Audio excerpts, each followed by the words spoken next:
Welcome to my channel, Learn English. Today, we'll enjoy a special story called How to Make the Most of a Sunny Day, a Family Beach Adventure. Join the Patel family as they explore the beach, face surprises, and create unforgettable memories. This story will help you improve your English while having fun. So, get comfortable, listen carefully, and let's begin our sunny adventure together. Chapter 1: Morning Excitement. The Patel family wakes early, prepares for their beach trip, packing essentials with excitement. They plan to enjoy the sunny day fully, eager to escape daily routines and make lasting memories by the sea. The morning sun crept in softly through the white curtains in the Patel household, casting golden lines on the wooden floor. It was just past 6:30 a.m., and though the neighborhood was still wrapped in quiet, inside the house there was already a buzz. It was a day everyone had been waiting for, a family beach day, promised all week and anticipated with growing excitement. In the kitchen, Mrs. Patel moved efficiently between counters, slicing fruits, organizing snacks, and humming a tune from her childhood. She placed strawberries, grapes, and peeled orange slices into containers, then reached for the sandwiches she had wrapped the night before. Every move she made carried purpose, the kind of rhythm only a mother on a mission has. 6-year-old Zara, still in her pajamas but already wearing a sun hat far too big for her head, padded into the kitchen barefoot. In her hand, she carried a tiny blue plastic shovel. "Mama," she said with wide eyes, "did you pack the cookie snacks?" Mrs. Patel chuckled. "Yes, baby. Chocolate chip, just like you asked." "Good," Zara replied seriously, satisfied, and then darted off to check her beach toys. Upstairs, Rowan, the teenage son, was having his own morning routine, slower, more reluctant, and very focused on his phone. 14 and lately obsessed with surfing videos and wind patterns, he lay on his bed studying the beach report for Crystal Shore. He wasn't expecting big waves, it wasn't that kind of beach day, but he wanted to be sure. He even checked the UV index and wind direction. 17 degrees by 9 o'clock, he muttered to himself. Low tide till noon, that's good. Downstairs in the garage, Mr. Patel was wrestling with the folding chairs. Every summer they seemed to become harder to open and more tangled with everything else. After 5 minutes of searching, he emerged triumphant with the long missing umbrella and a deflated inflatable ring. He pumped it quickly with the small electric pump, its whining noise drawing Zara into the room. "Is that for me?" she asked. "Of course. Can't go to the beach without your floaty," he said, giving it a pat. Soon the hallway was full of packed bags, one with towels, another with toys, a third stuffed with snacks and drinks, and a cooler box that still needed ice. The family worked like a small team, each with their task. Zara helped by putting her flip-flops in the right bag. Rowan double-checked the speaker and phone charger. Mrs. Patel brought the sunscreen and spare clothes. Mr. Patel was the master packer, fitting everything into the trunk like a puzzle expert. By 8 a.m., the sun was higher in the sky, warming the driveway. The family climbed into their silver van, the seats packed with bags, and the mood bright with energy. Zara was bouncing in her booster seat, already wearing her sunglasses and holding her sand bucket like a trophy.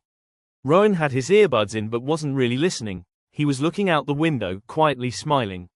Mr. Patel started the engine. "All right, team. Crystal Shore, here we come." "Wait," shouted Mrs. Patel.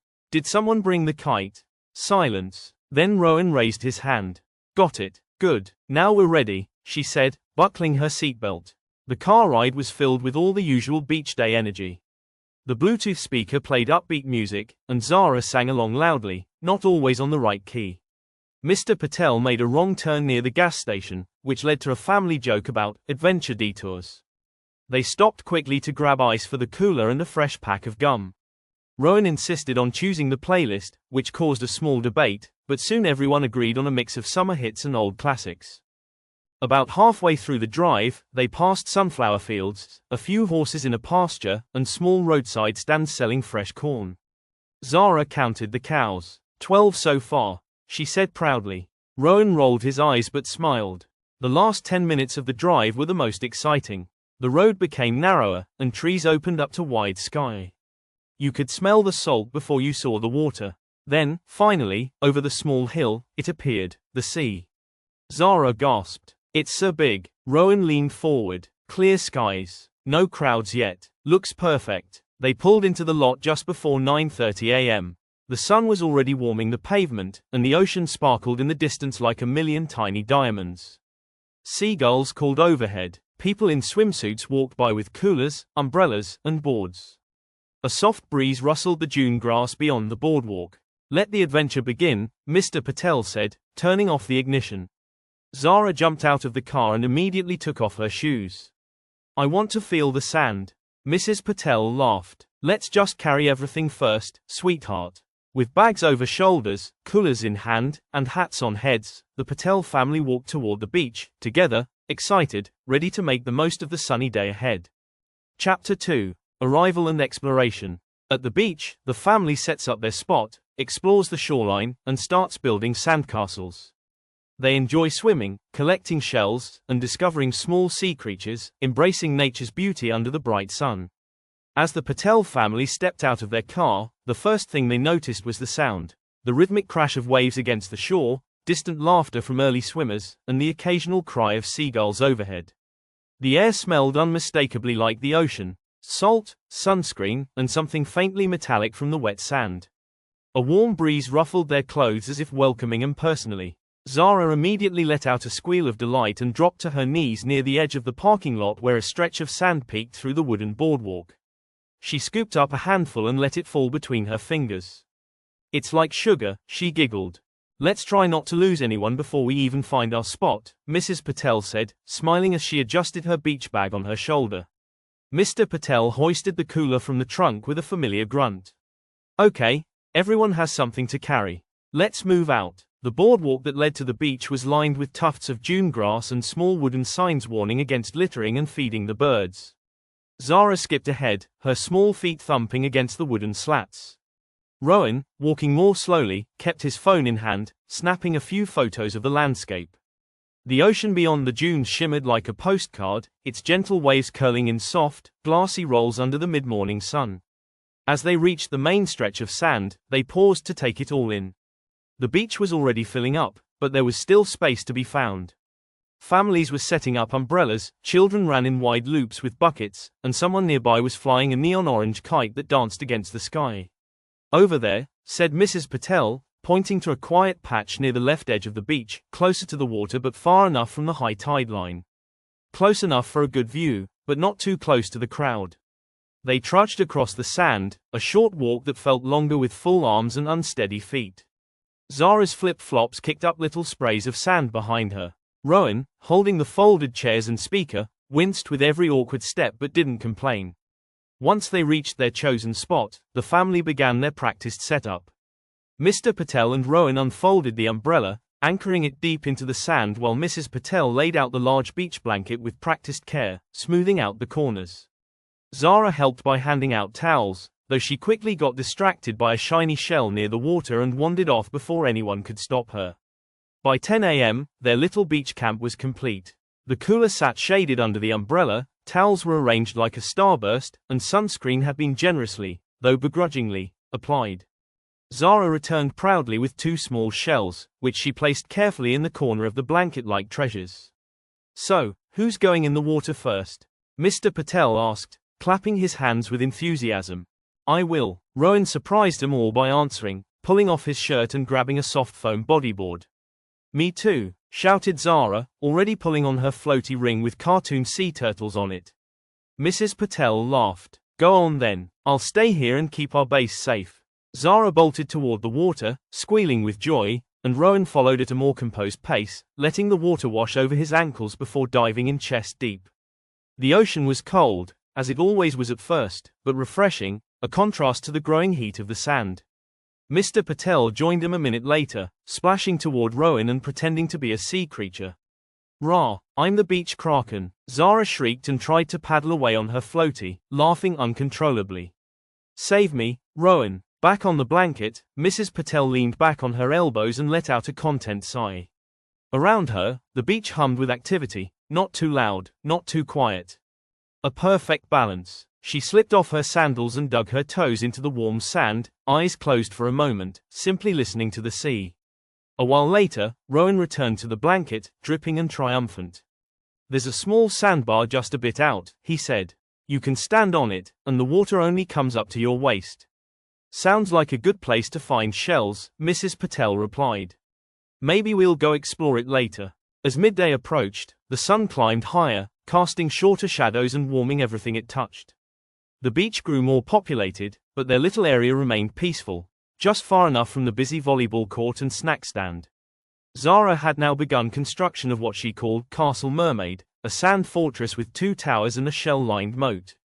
Mr. Patel helped shape the walls, while Rowan fetched buckets of water for the moat.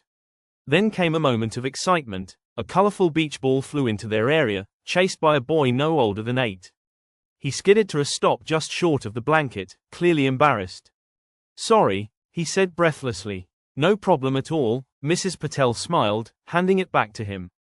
It's a perfect day for beach adventures. After the boy left, Zara leaned close to her mom. Can I have a beach ball too? Maybe later, she said, brushing sand from Zara's cheek. For now, help me find the best shell on this beach. They walked toward the shoreline hand in hand, waves curling around their feet. Zara squealed every time a wave pulled at her toes. Together, they searched for smooth pebbles, spiral shells, and bits of sea glass, each one becoming a small treasure to be shown off back at the blanket. By the time the family regrouped under the umbrella, they were flushed with sun and glowing with the joy of uninterrupted play. Sandwiches and juice boxes were passed around. Mr. Patel declared it the official lunch hour, and made a big show of unwrapping his sandwich like it was gourmet. This is the best food I've ever had, he said dramatically, especially after building a sandcastle city. Rowan rolled his eyes. It's just peanut butter. Beach peanut butter, his dad corrected. Completely different species. Everyone laughed, and for a moment, all was calm, full bellies, warm sun, the sea whispering nearby. It was exactly what they had come for. Not just sunshine and waves, but time. Time together. As the wind shifted slightly and the sound of distant music floated across the sand, they all leaned back and let the afternoon roll in, slowly, warmly, full of promise. Chapter 3: Challenges and Surprises. A surprise jellyfish encounter and a lost ring add unexpected twists. The family works together calmly, learning about safety and patience, and celebrating small victories like finding the ring, which brings them closer. As noon passed and the sun rose high into the sky, the beach shifted into a new rhythm. What had started as a gentle morning had become a lively midday symphony. Children shrieking in the waves, the steady thump of a volleyball game echoing down the shore, and the occasional honk of a food truck somewhere up on the boardwalk. The Patel family, though, found their own peaceful pace amid the growing bustle. Back under the umbrella, Mrs. Patel flipped through a magazine while sipping from a cool bottle of lemonade. Her sun hat shaded her eyes, and she let herself enjoy the luxury of doing absolutely nothing. Nearby, Zara worked diligently on adding a tower to her sandcastle, which had now expanded into an entire, undersea kingdom, in her imagination. A stick served as a flagpole, and seaweed strands made for excellent underwater vines. Mom, she called out. Come see the royal garden. Mrs. Patel got up and admired her daughter's handiwork, kneeling beside the castle. This is amazing. I bet even mermaids would be jealous. Rowan, meanwhile, had wandered further down the beach. With his phone tucked safely in a waterproof pouch around his neck, he took a walk near the tide pools that formed between large rock formations. Every step brought a new discovery: tiny crabs darting between stones, smooth pebbles glistening in the sun, and tiny fish darting like silver streaks in ankle-deep water. He crouched down and recorded short video clips for his personal photo journal, capturing the natural wonder of the beach from his perspective. A little later, as he rounded one of the rocks, he saw a group of teenagers attempting to balance on skimboards, short boards meant for gliding over the thin layer of water near the shore. One girl took a running start, tossed her board down, and slid smoothly across the sand like a pro. Another crashed spectacularly and dissolved into laughter. Rowan watched for a minute, then smiled and turned back, kicking through the water with a renewed sense of freedom. Back at the family's base, Mr. Patel had dozed off in the shade, his sun hat tilted down over his eyes and a small book resting on his chest. Mrs. Patel had joined Zara again near the water's edge, both of them waist deep in the sea, tossing a small beach ball back and forth with wide grins on their faces. When Rowan returned, he dropped his towel on the sand and flopped down beside his dad. That tide pool stretched down by the rocks is awesome, he said quietly, not wanting to wake him. But Mr. Patel stirred anyway. Tide pools, huh? Find any treasure? Just some crabs and cool fish, Rowan replied. And a million people failing to skimboard. Mr. Patel chuckled and sat up, stretching. Sounds like my kind of fun. The heat was intense now, though tempered by a soft breeze that kept things bearable. Mrs. Patel called everyone in for rehydration and another round of sunscreen. They sat on the blanket together, munching on grapes and granola bars. Zara had a juice box in one hand and a dripping popsicle in the other, and she looked immensely satisfied. It was during this calm moment that a distant voice caught their attention. "Ladies and gentlemen," came a call from down the beach. "It's time for the annual Sandstone Bay Sand Sculpture Contest." People began gathering near a designated area marked by colorful flags. Intrigued, Mr. Patel stood up. "Shall we enter, team?" "Yes," Zara exclaimed, bouncing on her toes. "Castle Mermaid is ready for competition." "Let's do it," Rowan said, already rolling up his sleeves. "But we're going bigger this time." The Patels joined a crowd of about a dozen families forming loose teams, each staking out a section of sand. Mr. Patel grabbed the bucket and spade, and together with Rowan and Zara, they began construction of what they dubbed Ocean Kingdom 2.0, a towering fortress complete with sea creature guards made of driftwood and pebbles. Mrs. Patel took the role of artistic director, suggesting structural changes and helping reinforce crumbling turrets. Over the next hour, the sand around them transformed into a small city. To their left, a family had made a giant sea turtle with a smiling face. To their right, a group of teenagers crafted a detailed dragon lying in repose, its wings spread wide and tail curled around a moat. 5 minutes left. The announcer called out, "Quick, get the shells!" Zara cried, racing toward their blanket to retrieve her collection. Rowan used his fingers to etch scales into the walls while Mr. Patel formed seashell eyes on a dolphin-shaped turret. By the time the judges came around, a group of lifeguards and event staff with clipboards, their sculpture stood proud, whimsical, and just slightly lopsided. "Team Patel, is it?" asked one of the judges with a grin. "Yes," Mr. Patel replied, brushing sand from his palms. "This is the Coral Kingdom, ruled by Queen Zara I." Zara curtsied and presented a shell as a peace offering to the judges. They laughed and scribbled notes. While the winners were announced later, they came in second, just behind the Dragon team. It didn't matter. The Patels had created something together, and it was glorious. After the contest, they cooled off in the ocean again. Rowan swam out a bit farther this time, floating on his back and letting the waves carry him gently. Mrs. Patel stood at the edge of the surf with Zara clinging to her, practicing floating with her arms stretched out like a starfish. As afternoon crept in, their bodies grew slower, their energy softer. Mr. Patel lay back under the umbrella, watching the clouds drift by. Zara cuddled next to her mom with a towel wrapped around her like a cape. "We made today count, huh?" Rowan said, flopping down beside his dad again. Mr. Patel nodded, eyes half closed. "The best kind of day. The kind you want to bottle." The sound of a steel drum somewhere in the distance drifted on the breeze. The sky was still cloudless, the waves still whispering, and the beach still alive, but the pace had shifted. Morning had passed, midday had been lived, now came the quiet, golden hours of late afternoon, and the Patels were ready to savor every minute of it. Chapter 4: Fun and Relaxation. After challenges, the family relaxes with games, a picnic, and storytelling. They watch the sunset, sharing laughs and quiet moments, appreciating the simple joys of being together and soaking in the last rays of sunlight. As the golden afternoon sun began its gentle descent, the once boisterous beach softened. The heat of the day eased into a warm glow, casting long, slanting shadows across the sand. The roar of the ocean mellowed into a rhythmic whisper, waves lapping against the shore in a sleepy, steady pulse.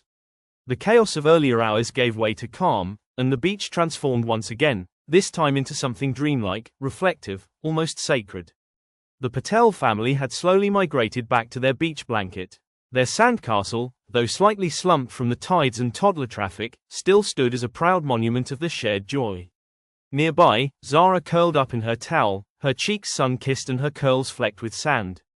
Her eyes were heavy, but she resisted sleep, determined not to miss a moment. Across from her, Rowan sat cross-legged, staring out at the horizon. The sky had turned a painting, saffron near the water, blushing into rose, then lavender, then the palest indigo. Wispy clouds caught the light like brushstrokes, and the sea mirrored every hue. Rowan was quiet, his usual restlessness replaced by an unexpected calm.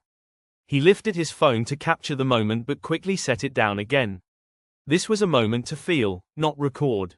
Mr. and Mrs. Patel shared a beach chair, their shoulders touching, their hands loosely clasped between them. They weren't speaking much anymore, but the silence between them was full. It was a silence built on satisfaction, on love, on the quiet kind of happiness that doesn't demand attention. You know, Mr. Patel said after a long pause, I don't think I've felt this relaxed in years. Mrs. Patel smiled. I was just thinking the same thing. It's like time slowed down. Rowan glanced over and said softly, I think it did. Zara stirred and sat up, blinking at the changing sky. Is it night already? Almost, her mom replied. But the best part is still coming. They all turned their attention to the horizon where the sun now hovered, a molten orb dipping slowly into the sea. The beach around them was quiet, families sitting in little clusters, all eyes on the sky. A little girl released a handful of biodegradable balloons, and they rose silently into the sky, catching the golden light as they climbed. Somewhere nearby, a man played a soft melody on an acoustic guitar. The notes danced through the air like whispers, weaving into the sound of the waves and the chatter of seabirds. Then, something unexpected happened. Just down the beach, a woman cried out, not in fear, but in distress. My ring, my wedding ring, it's gone. Heads turned. The woman stood with her hands pressed to her face, staring down at the sand near the water's edge. Her husband was already on his knees, sifting through the sand in wide, frantic sweeps. A few strangers gathered to help, dropping to their hands and knees, offering words of comfort. Without hesitation, Mr. Patel stood. Come on, he said, and both he and Rowan jogged over. Zara watched, wide-eyed. What's happening? She lost something important, her mom said gently. Rowan joined the circle and began combing the sand methodically. The woman described the ring, silver, with a blue stone in the center. The crowd moved with care, fingers raking through the sand, eyes sharp in the fading light. And then, got it. Rowan called out. He held up the ring, coated in damp sand but unmistakable.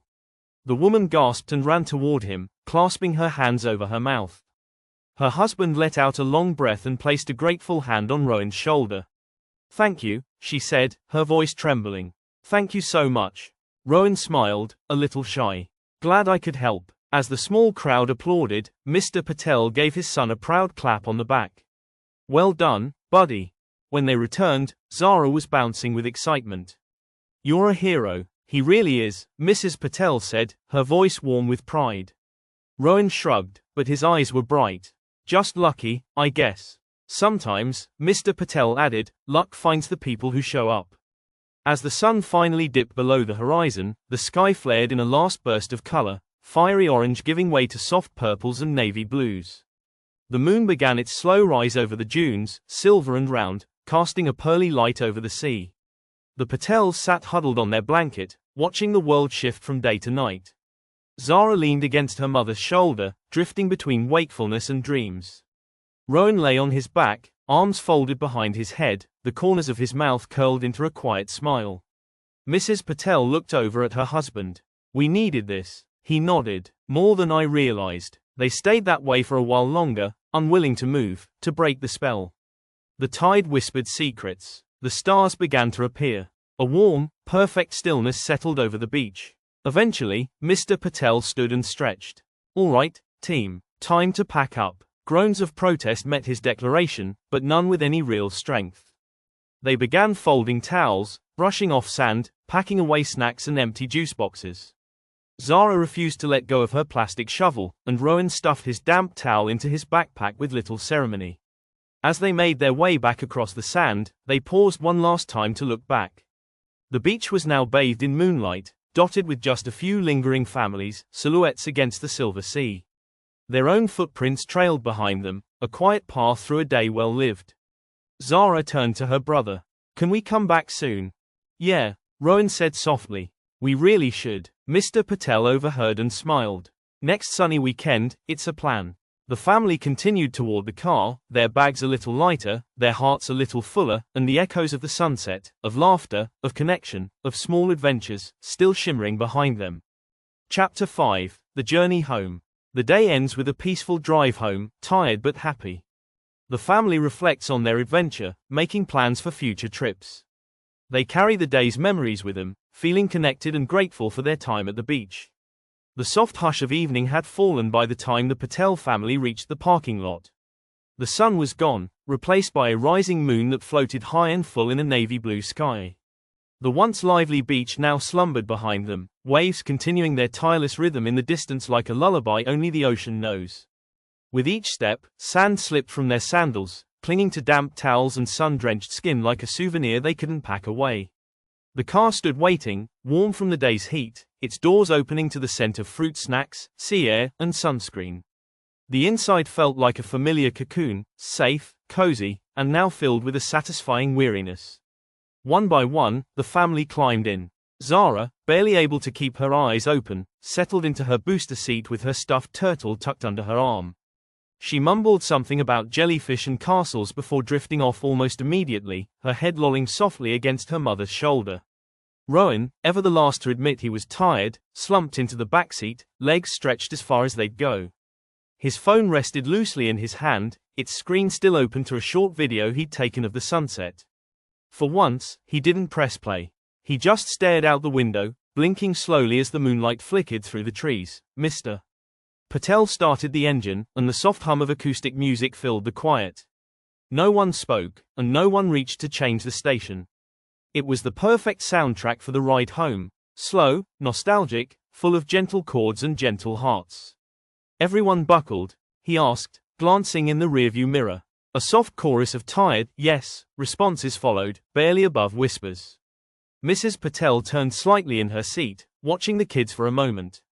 She smiled, then looked out the window as the beach slowly disappeared from view. The drive home stretched across dark roads and quiet towns. Street lights flickered by like fireflies. The hum of the tires and the occasional rustle of wind through open windows were the only sounds, punctuated occasionally by someone shifting in their seat or Zara's faint snore from the back. Mrs. Patel reached into the glove compartment and pulled out a half-melted granola bar. She unwrapped it, took a bite, then offered the rest to her husband. "Still hungry?" she asked quietly. He chuckled and took a bite. "Always after the beach. I forgot how nice today could be," she said. "We haven't had a day like this in too long," he finished for her. In the backseat, Rowan stirred. He leaned forward a little, eyes still heavy with sleep but voice steady. "Hey, can we go back? Maybe next month. Or sooner." Mr. Patel met his wife's eyes. She smiled and nodded. "I think that can be arranged," Mr. Patel said, his voice warm. Rowan settled back again, satisfied.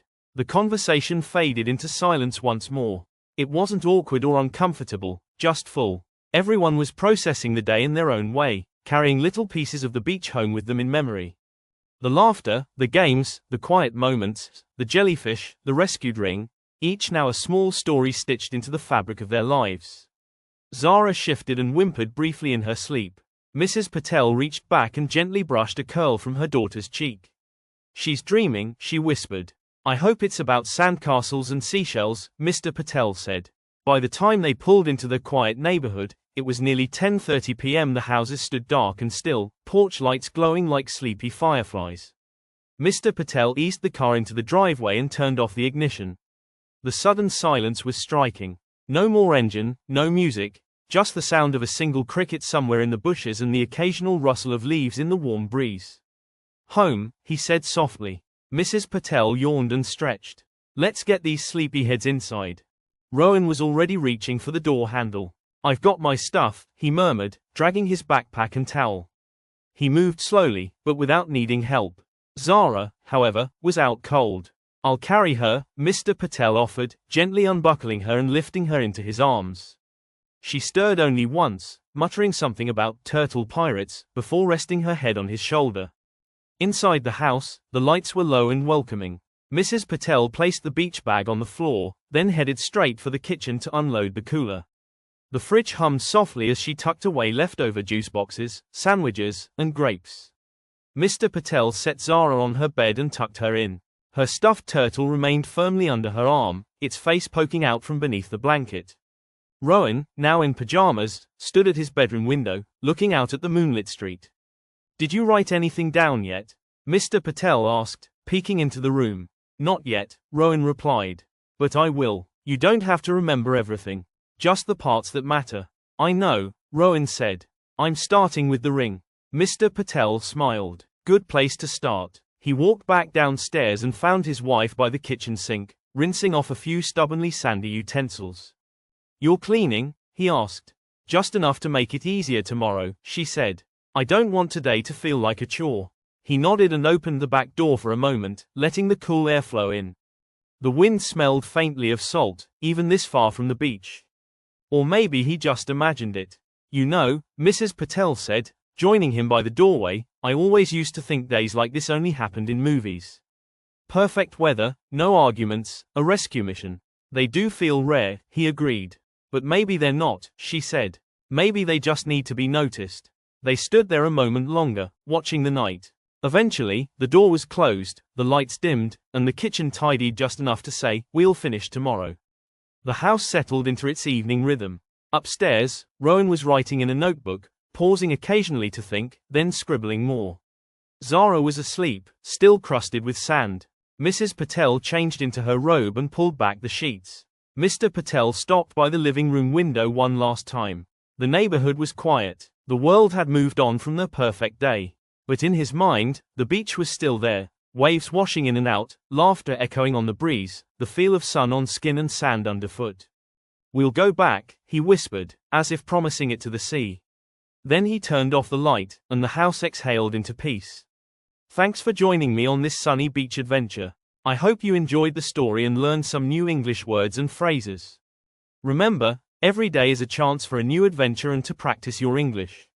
Don't forget to like, subscribe, and click the bell for more fun stories.